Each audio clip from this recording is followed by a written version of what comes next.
Ladies and gentlemen, good morning. Still is morning, I think. Good morning, and welcome to this press conference with Tim Groser of New Zealand. Mr. Groser will give a brief opening statement, then we'll take your questions. We have 30 minutes, and as I've said at each of these briefings, please limit yourself to but one question. Mr. Groser, you have the floor, sir. Well, thank you very much, Keith. Ladies and gentlemen, thank you for coming along. I've made a presentation to the members. I, as always, spoke, well, in a prepared way, but off the cuff. But there is a written version of my comments that will be made available at some point. What I was trying to do was address central concerns of the membership around a few themes. First of all, the relevance of the WTO. My view is the WTO is not in a state of crisis. It faces a deeper, slower-moving problem of relevance. And if we never advance the frontier of the rules that we negotiated now 19 years ago in Marrakesh, this institution will suffer the fate, eventually, that many multilateral institutions face, which is they don't disappear, they're just not the go-to place. Other institutions or other negotiating approaches which are capable of handling the issues that the institution in question can't will take over. This is a serious problem facing the membership. The second thing that I focused on was the roles of the WTO and what that meant for the position of Director-General. And in brief, advocacy. Look, this ineluctably falls on the shoulders of the Director-General. So whoever he or she may be, they've got to be deeply articulate. They've got to be persuasive. But the persuasiveness is not just facility with words. It's got to rest on personal credibility. And I think it's a tough question to ask candidates, but a fair question. It's around that old American phrase, well, you can talk the talk, but can you walk the walk? What have you done? People know what I've done, so I won't elaborate. I then talked about the Secretariat and my unequivocal statement, as you'll see in the written passage, is enormous respect for the Secretariat. I always have had in the 30 years that I have been here. Spent 40 years on trade policy. But I tell you this, ladies and gentlemen, there are people in this institution that if I got into a discussion on Article 3, national treatment, I'd be lost in 10 minutes because there are people in this institution who are literally the world expert. And there's a world expert on everything, right? So we have to establish a very direct linkage between using and resourcing them and the Secretary and the Director-General. I believe that the next theme was the Director-General must be able to play in two fields, the political/ministerial and with the ambassadors and senior officials. Now, one without the other is only half the meal. This is not a minor part of the multilateral institutional machinery. This is the World Trade Organization. So the Director-General must be able to deal with ministers on a position of equality. And when and if we could ever put a deal together here, be able to look a minister in the eye and say, yes, I know this is difficult. I've been a politician. I understand that. But you can do this. Your officials have done a good job. And they've got to look them in the eye and be able to say that. So the political element of this is undeniable. But if there is one fallacy that this institution hasn't quite absorbed, it is relying just on, quote, political will. I said, I don't know whether I use this phrase, but I'd say it here. The theory that you can throw issues to ministers which are half-cooked, there is inadequate convergence amongst their senior negotiators, and have this wonderful fantasy that because ministers are decision-makers, they can solve the problem for you. I'm sorry, ladies and gentlemen, we've tested this idea and theory to destruction. So the Director-General, while I believe they must be able to play politically, must have a mentality and experience that they know that the heart of any deal is going to be done with senior negotiators. I even found a great quote from Shakespeare, Henry VI, that says, "How should you govern any kingdom that know not how to use ambassadors?" So the Director-General has got to understand that. They have a political ministerial role, and they have a role working with the ambassadors, the senior negotiators, and very occasionally they may have to drill right down. I mean, I have seen in the Uruguay round, when I was our chief negotiator, an issue around anti-dumping just about trip up the whole negotiation. Now, I'm sorry, but the ambassadors are not going to solve that. And if you are the Director-General and you decide this whole endeavour is coming apart because I can't get this country and that country to talk common sense, you've got to dive down and put some pressure on the negotiators. They may not have the title of ambassador. So this is really subtle but really important. The Director-General must be able to play in both fields. Now, with respect to the obvious issue, hang on, isn't this a turn of a developing country? What I've said to the members, and I've said this to privately, and there's nothing I'm saying here that I haven't said privately, and there's nothing I've said in private that I'm not prepared to say in public. If this is a foreign policy question that we're trying to address in the choice of a Director-General, then I'm not the answer to that question. But if it's a deeper question around developing countries, which number 120 out of 157, I think it is, members, that they're genuinely worried about this organisation, that if they made a choice that didn't work, they'd have to live with that for a full 4 years. Can we afford a full 4 years of drift? If they're worried about getting the Doha development agenda done, then I'm not pretending I'm the only answer to that question. That would be arrogant. But I absolutely would say I am a plausible answer to that question. So the developing world needs to decide what is the real question we're trying to answer here. If it's a foreign policy one, then I'm not the answer. If it's the second more substantive one, then I am a answer. And our members will need to reflect carefully on this. Don't forget, this is not a crude election. This is a selection process. And a Director-General who does not command the trust of all members will never be able to do this job. So at the end of the day, we're in a very complicated political process of trying to narrow down from 9 candidates, all of whom are outstanding, accomplished people who've done real, useful things for their countries, trying to find somebody who could command the confidence of the membership as a whole. And then, of course, having set out my pitch, I then took a number of questions which were fundamentally around working methods, the role of development. So with those introductory questions, ladies and gentlemen, happy to answer your questions. Questions, please. First question to Ravi, followed by Jamil. Ravi, you have the floor.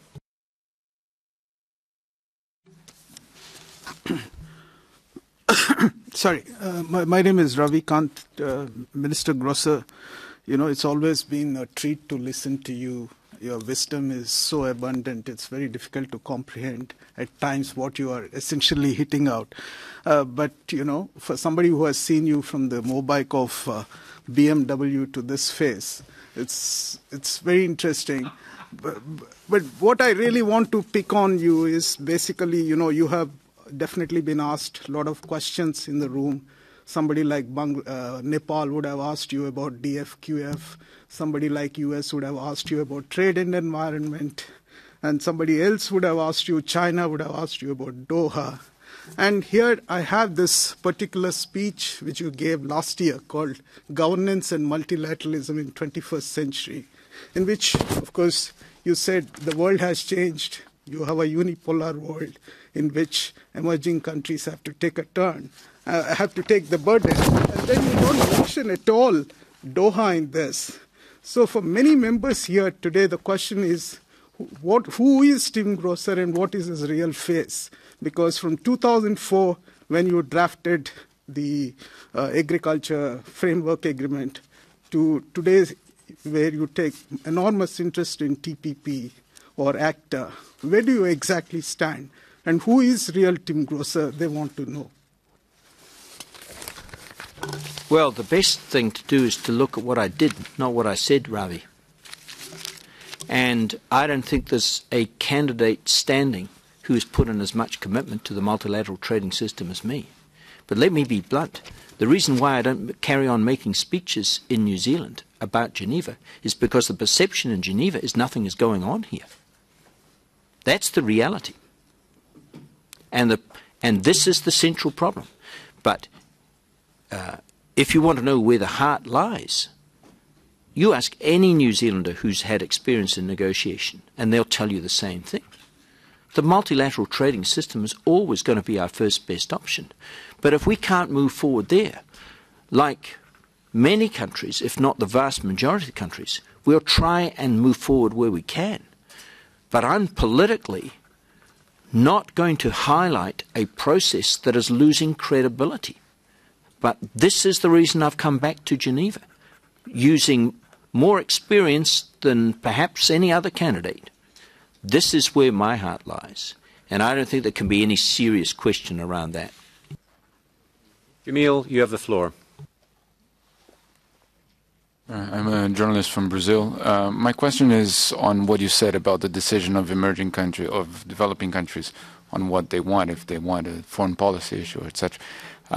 Today, from what you see from the big emerging countries, do you see them doing foreign policy here instead choosing the best candidate? We'll be able to answer that question when we see the result. When I talk about the shifting balance of power, I mean, when I first came here in the 80s, this was dominated just by the EU and the US. And now it is inconceivable that you could have, for example, a discussion at the highest levels of power without India, China, Brazil as part of that deal. So we do live in that sense in a very intriguing multipolar world that's emerging. It cannot just be done by the developed world any longer. But, and when I look at Brazil, you have to understand, I have worked in the closest collaboration with Brazilian negotiators for the last 25 years in common endeavours, because Brazil's market access problems, Brazil's problems with internal massive trade production distorting support, subsidies affecting the Brazilian sugar industry, they're the same problems that I have to deal with. So I don't for a minute believe Brazil's playing foreign policy. I respect Brazil as a leader of the developing world has a political role, but I don't believe for 1 minute that people in Itamaraty and your other ministries have lost sight of the important aspects of this as an economic institution furthering the development objectives of Brazil. So that would be my answer, sir. Questions? Yes, Jerry, please. And then Dan. Jerry Hagstrom from the Hagstrom Report in the National Journal in Washington, D.C. How would you handle things differently from the way Pascal Lamy has handled it and the way that you handled matters when you were chairman of the agriculture negotiations? Well, I'll never comment on my predecessors. It's about a principle. How I handle it will be how I handled negotiations which I've been asked to facilitate in the past. And that is, first of all, this is probably the worst possible place to say this, but I could be a trade journalist's nightmare. You see, I deeply believe that the DG has to be a vigorous public advocate of the system at the level of principle. They have to stand alongside the heads of other major institutions and get out there and defend the basis for a liberal, multilateral, rules-based system. But to be blunt, when it comes to the highly sensitive negotiating issues, I believe the Director-General should say nothing in public. And it comes down to a deep emotional understanding of the limitations of the role. See, I said to the members, you know, you're not like the head of the IMF or the World Bank. You don't have billions of dollars, conditionality. You don't even have decision-making powers in this other than related to deployment of secretariat resources. Your role is far more subtle. And I think I recall saying, I certainly believe this, I said, think more of that English-French concept of éminence grise. There is, I've spent many years in Indonesia, so I'm a little familiar, not deeply familiar with Javanese culture. There is also this concept in Javanese culture of, it's called in English, leading from behind. If you get up in front and you state, I think the solution is X, you're dead. Your authority will drip from you like, you know, an ice block on a hot summer day. So, frankly, you know, if you went back and looked, Ravi will remember this, at when I was leading either the rules group or the agriculture negotiating group, you will find statements attributed to me, but they were statements that I had issued in formal meetings. But you will not find me using Mr. Rockwell, for example, with sources close to the chairman of the negotiation said that the right way forward is X or Y. I don't believe in it. You were never coming forward to say them. Sorry, I didn't hear that comment. We didn't hear you, Ravi. So I said, you know, Chair, you were so discreet. We had to depend on the people who attended your meetings. And so you were never forthcoming to either deny it or approve it. So the best course was to believe the members, because members were attending your meetings. Hence my warning. I'm a trade journalist's nightmare. Just remember this, Ravi. I got a result. You know, let me tell you a true story. There was apparently I don't know whether it was a lunch or a dinner, but some type of event at the then Canadian ambassador's residence 1 week before that deal. And I had been given the suicide pass after Cancun, because Cancun collapsed over agriculture. So the countries that had political problems with the idea of, well, we invite a New Zealander to chair agriculture? One of my friends later told me that he wrote a memorandum to his capital saying, you have invited the fox into the chicken coop. Intriguing that we now have 4 consecutive New Zealanders running agriculture. You have to ask yourself why. Interesting question. I'm going to spell it out for you. But at this reception, I was told by 2 independent people they held a straw poll amongst 24 either ambassadors or senior negotiators who come to Geneva for the showdown. 19 of them said there was no chance of Groser getting a deal. Well, I got a deal. That's the reality. Dan Prusen, please. And it wasn't by speaking to the media that we did that. It was by discretion. Dan Prusen. Yep. So, Minister Groser, Dan Prusen with the BNA in Washington. As you know, New Zealand's very active in some of the for lack of a better word, outlier negotiations going on, the TPP, the services plurilateral. I'm wondering, a Director-General, what should be the Director-General's approaches to these initiatives? Is this something that should and must be incorporated within the WTO rules, or can we have a global trading system with members going at different speeds? The phrase, physician, heal thyself, comes to mind on this very important question that you've asked. The reason why these initiatives are taking place, it's not just New Zealand is doing it. You know, the Arab countries made a statement just the other day. They're going to look at a customs union. The countries on the Pacific coast of South America have formed the Pacific Alliance, looking at a deep integration model. All of these are taking place because this institution is blocked. The steam in the kettle will find a way through. And unfortunately, because we're blocked in terms of the negotiating function, which has got to a state of not quite paralysis, but not far off it, is the underlying reason why these things are taking place. So the solution here is not to engage in some fantasy that you're ever going to negotiate rules that will stop the Arab countries moving ahead with their regional experiment, will stop Colombia, Chile, Mexico, Peru and the other members of the Pacific Alliance. It's to repair the source of the problem here by getting this institution back to where it should be, the go-to place. But it's lost momentum for a set of reasons. Nobody should be blamed for this, but we've now got to commit ourselves to dealing with the source of the problem. Go ahead. Mr. Groser, my name is Peter Kenny. I'm from Independent Newspapers of South Africa. I'd just like to ask you something from your statement a little bit earlier. You said if you became the DG, you would become a nightmare for journalists. Now, in terms of the public office that you would be holding and the accountability of the organization, I'd just like to ask you, does that mean you would not speak to journalists, or what would be your terms of reference to operating with the mass media? Il faut attendre soigneusement, monsieur. Listen carefully to what I've said. There are two different aspects here. This is a binary issue. When it comes to deeply sensitive issues under dispute and deeply sensitive issues under negotiation, no, the Director-General should stay right out of the media. But when it comes to defending the institution, when it comes to publicising its success, when it comes to explaining where we have developed our thinking on some outstanding work that the current Director-General has done on global value chains. Oh, no. Look, you will be in my office, I promise you, if I get this job, all the time. But don't ask me to give you inside information on how we are trying to tackle some deeply sensitive problem for the reasons I expected.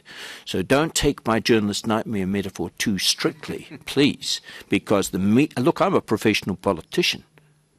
I know the role of media is you don't ever speak to the public, even in a small country. You speak to the public through the media. I know about the media. They're absolutely central, but they're not central in trying to influence a very sensitive issue under dispute settlement or under current negotiation. Marta, please, you have the floor. Marta Hurtado, Spanish News Agency. You said that the person who finally got the job have to be the trust of all members, but do you think that after this complicated process, this trying to decide who is the worst person, not the best person, and this doing at least 8 times, the person that at the end gets going to have the trust of all the members? And as well, how do you think trust among members as well, no? The relations among members, trying to avoid people, trying to negotiate just who you kick out, and then again who you kick out, and thank you. But, this is very important, and I have talked to a number of the candidates, because don't forget, a lot of us are personal friends, okay? And we have talked about this privately. And we all understand, I think all of the people who are standing for office that I know, there's 1 or 2 I don't know, but the ones that I know, they all actually are deeply committed to this institution, and they're all very conscious of the point that you make. One thing in particular it's important, I think, not just to the candidates, because I've spoken about this privately with them, but also to the membership, is that it is not framed in the way that you framed it at the end of your question. Who do you not want? This is not an appropriate way. You know, who are you going to block? Who are you going to veto? Because all manner of extraneous political considerations could be used. I mean, at the end of the day, we're appointing a person, a man or a woman, not a country, to run this institution. So I think this is a danger, but I do believe, Marta, that it's very up in the uppermost of the minds of the candidates and uppermost in the minds of the membership that somebody's got to pull this institution together. I think the language we use is not as violent as in domestic politics, but just remember this, you know, if you watch a great country go through its selection process to be the leader of whatever political party it may be, it's brutal, but they have to come together. I think we can come together, but I think it's very important that some self-restraint and courtesy is exercised by the candidates towards each other. You will never hear me speak ill of the candidates. Questions? Ravi, you have another one? Sorry, Tim. The statement that you made inside, namely some of us who dared to cross the dark line, and, you went into the dark line of politics, and the stock of politicians world over is so low at this point of time, complete loss of credibility. Where exactly, would you be able to establish, how would you be able to establish your credibility? Your past record is fine, 2004 framework agreement is fine. Crawford Faulkner's work is absolutely outstanding. but I'm not sure. Of course, subsequently you have 2 more New Zealanders. But where is your credibility as a politician today coming back to, why should people again take you seriously? Well, that's a question you have to ask other people, not me. But in terms of my New Zealand reputation, if you asked any New Zealand journalist, they would say, no, Tim is actually the least partisan politician in New Zealand. I have no problems on that front in my own country in terms of credibility, none whatsoever. In terms of international credibility, I have ready access and the most friendly relations with almost all the countries that are in this institution. I don't think anyone has any problem with me whatsoever. We have time for one more question. Yes, please, Jerry, last question. Yes. You said you got a deal on agriculture, but my understanding is that the Doha round, one of the reasons it's still, blocked is that there is no deal on agriculture. Could you explain that statement, please? Well, there's no deal on agriculture in a literal sense, even if you go back to further iterations of what I first established. But it was the foundation stone, and we fully expected at the time. In fact, there was a very strong expectation that that was going to provide the momentum on which everything else would be done.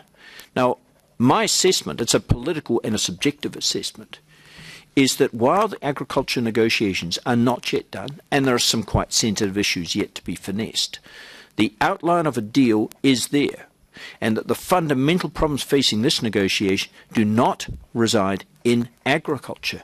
I think it's widely understood amongst deeply well-informed professionals here, you can check this against them very easily, that the bigger problems are in NAMA, not in agriculture, which is not a statement that agriculture is done, it's not. But that is no longer the white-hot centre of dispute. So I think we have made very substantial progress there. Thank you all very much. Just to alert you, the next press conference will be here at 1 o'clock with Amina Mohammed of Kenya. Thank you.